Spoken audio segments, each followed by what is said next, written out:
Hey everyone, it's been a long time since I've been able to do a video, so I figured I'd start with some of my recent finds. I have some footage of a few hunts. I was running out of places to go, so I took a little break and had some things going on too. So I'm going to try to go to some of the stores we've been to before and also try to find some new ones. But until then, I figured I could start back out showing you some of my recent finds and the last few months that I wasn't able to record the hunts on. So we'll start with I found this Henry Threadgill sextet. It's some like jazz fusion, fairly new, good clean vinyl though.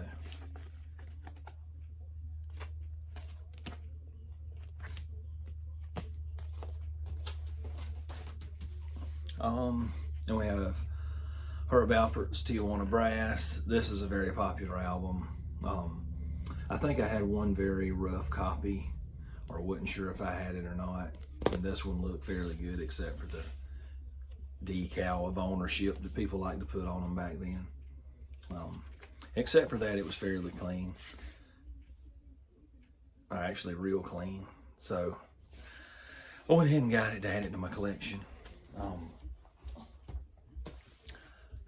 We have Fret Fever, that's the name of this album. The album art cover, or the album art I should say, looked intriguing. So I picked it up. I didn't really know who it was. And it was clean too, and only $1, so I figured I'd buy it and see what it sounded like. This is Bearcat Clifford Jordan Quartet.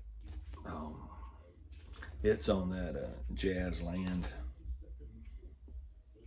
It's very, I really like it. It's very good. It's from that era of jazz that I like, from the start of the free jazz movement from around maybe the 50s, 60s, and on.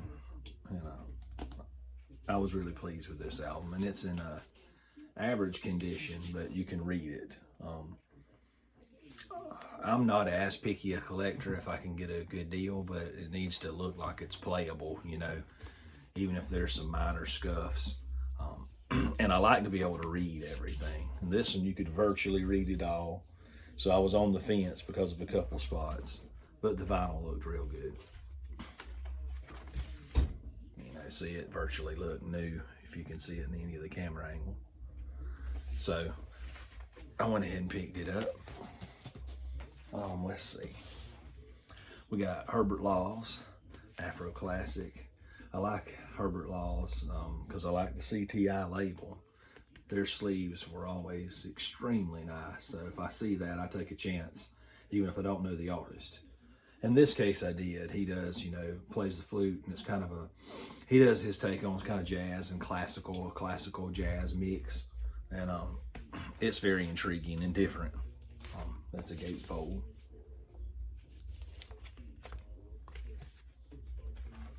And the vinyl.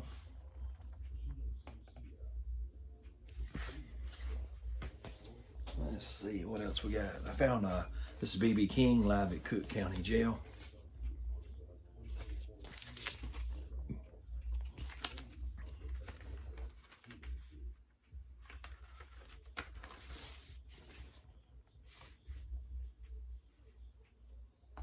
Fairly clean vinyl.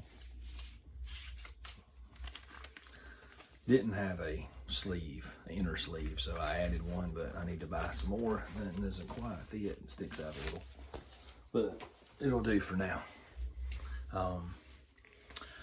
The mic, old feeling. I had the tubular bells, so I seen this one and picked it up too. It's in kind of rough shape, but it was only a couple dollars. The sleeve, anyway. The vinyl looks good. And it's a double album, so both the records are here, at least. Let's see. I found George Benson, Bad Benson. The sleeve condition was better than the record. I should have looked at the record a little better. It's gatefold there. But maybe I can find a bad sleeve with a better vinyl later. This one actually looked good, so it kind of caught me, except for in one spot that's hard to see, so I won't try to point it out, but it's in that general area. But it was a little scuffed looking, and it has a couple skips, but only on one track, so I'll look for another one that doesn't. I try to pick up on that, and I usually have pretty good success kind of identifying, you know, if it's a scratch that will cause it to skip or not. Sometimes you can't tell. Sometimes it'll look perfect and skip. If it's a little scuffy and it's cheap, sometimes I'll still get it. You know, if I can't, I might run my fingernail. People will tell you not to do that. Probably shouldn't. It usually doesn't hurt nothing if you do it real lightly when you see a scratch, and if you can feel your fingernail catch it, it's got a good chance of skipping. But if it'll just glaze over it just like the rest of the record lightly, don't. And you do at your own risk in case you do damage your record. Wynton Marsalis, think of one. It was in excellent condition.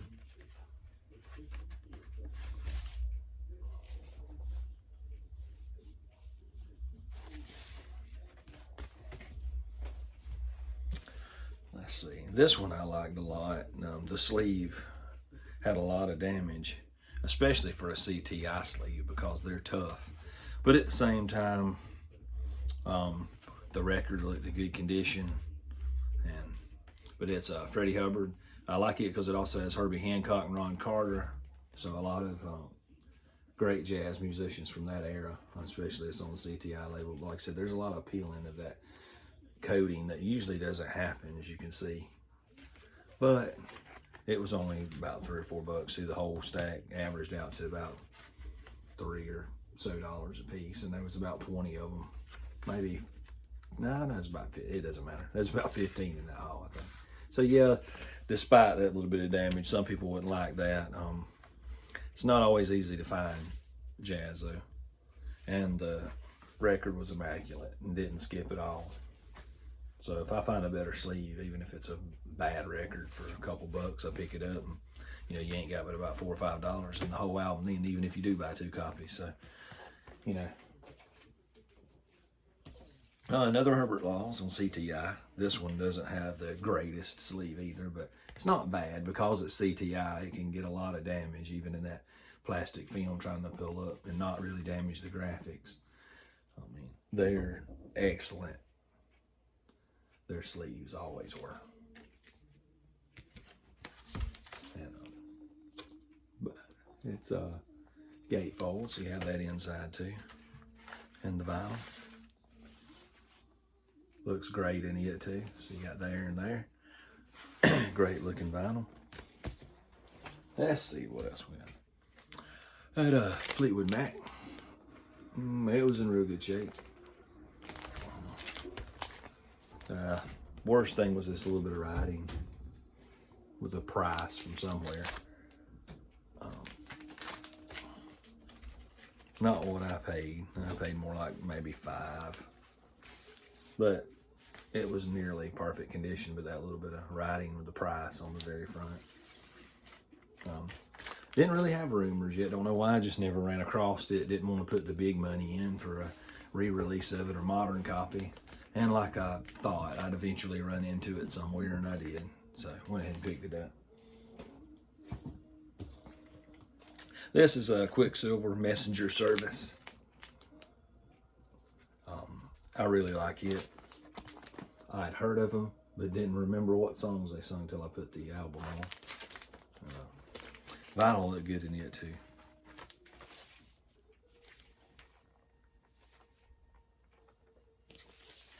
Alrighty. This one has Stanley Turrentine.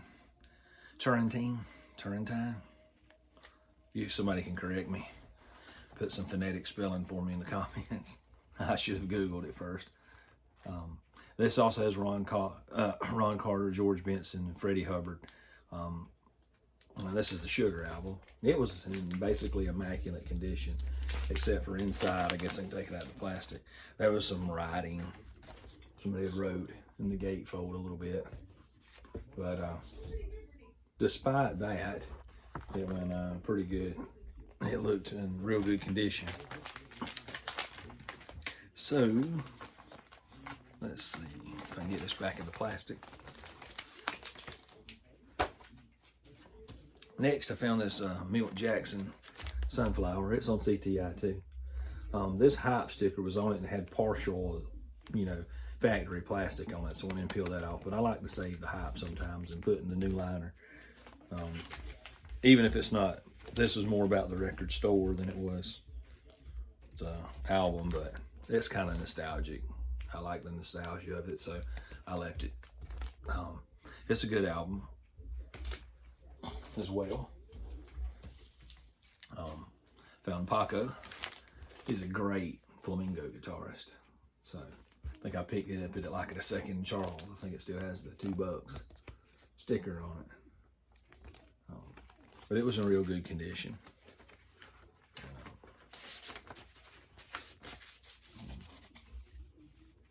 As well. Let's see.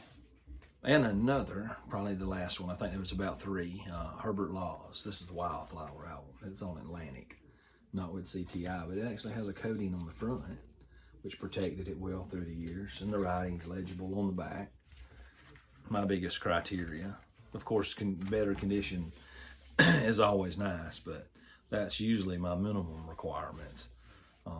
As I can read the writing and make out the graphics aren't super damaged, just a nick here and there, and the record has to look like it'll play, of course. I think that is probably a requirement for anybody, unless it's super rare. Let's see what else we got. I got George Benson. This is Weekend in LA, a double album. George is fabulous. Love his guitar playing. I like Wilson.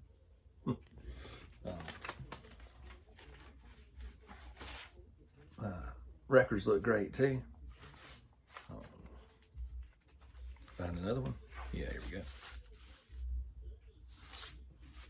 Trying to go through these pretty quick since I'm not doing a lot of talking about them, so there's only a few left. I found a newer Herb Alpert. This is Under a Spanish Moon. It's interesting. Some of his, I like all of them, but there's varying degrees. And this one's pretty good. There's a few songs I like. I need to peel the hype off. I probably eventually will, not hype, but a factory plastic. And all it really has was an old vinyl Fever price tag, not really any hype. So I'll peel that off when I get some more outer liners to put around it.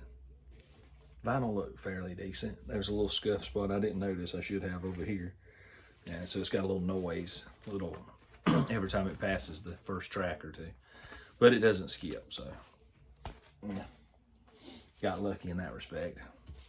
And these were only a couple $2 a piece, and there was just somebody was a huge fan, so I figured I'd pick them up too, because it's always nice to have a little smooth jazz in the background when you're working or cleaning up some stuff. So I found a bunch of Kenny G. So you got Kenny G here.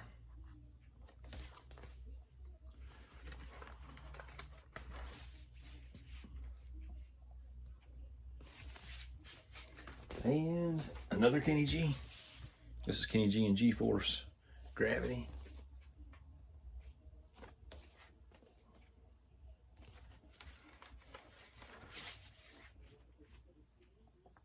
Vinyl looks good too. Nice and clean.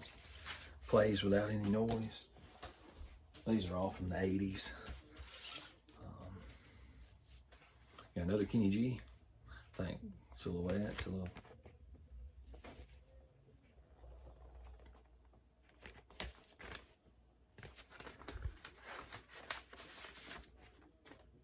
Nice and clean vinyl too. And the last one was a David Sanborn, As We Speak. I have a few of his too. Didn't have this one, so they were all just a couple $2 a piece.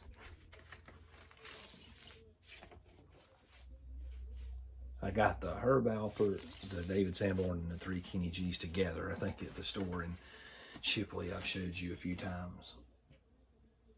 So it looks pretty good.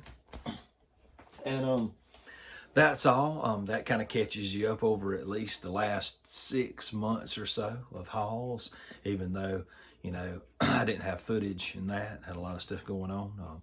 I have some new footage from recent, so I'm going to try to start doing the hunt videos again, at least maybe one every couple weeks if I really don't have the time to really produce and get every week going. So that'll be coming. And so I look forward to, you know, hearing from y'all in the comments. And please like and subscribe, and we'll catch you on the next hunt video. Thanks.